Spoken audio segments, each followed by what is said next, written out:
A day of sorrow for the country and, of course, for the Queen Elizabeth II, who regularly described her husband as her strength, her rock, her pillar, and she is now on her own. Well, she's on her own, but of course she has children, grandchildren who've already been supporting her. So, yes, the Prince Philip, the Duke of Edinburgh, has died, we're told, peacefully. An announcement by Buckingham Palace that has been put up on an easel in the courtyard of Buckingham Palace. And, of course, there is a huge affection for this prince, with whom then Princess Elizabeth fell in love with at a very tender age of 14. They got married in 1947, and he's held in huge affection across both the United Kingdom, Commonwealth countries, and across the world. This was a man, indeed, who Her Majesty the Queen did describe as her rock. He's the longest royal consort in British history. Now, the fact that he has died during the pandemic will affect the way that his funeral is carried out. It was known as Operation Fourth Bridge.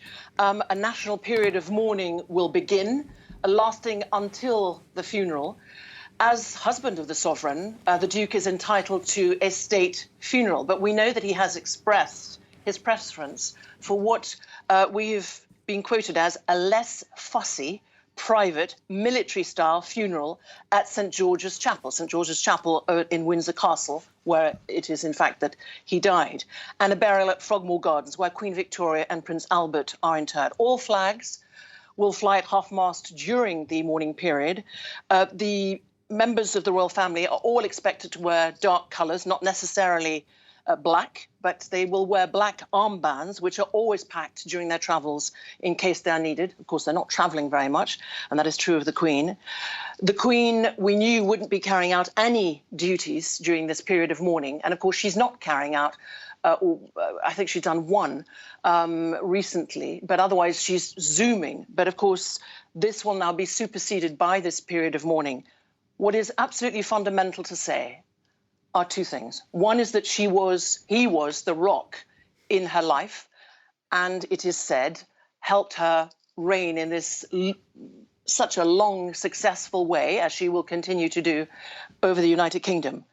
And fundamentally, the other thing to underline, particularly perhaps to an international audience, is that the line of succession to the British throne is completely unaffected. Why? Because Prince Philip was never in it.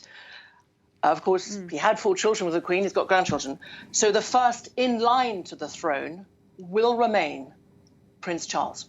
And the Queen will continue to reign. She has always said she would never abdicate. She will be rocked by this. But it is not an unexpected death after the many health problems he's had and the health scares over the last few years. Benedict, thank you very much indeed. Do stay with us. Benedict Pavio, our London correspondent there.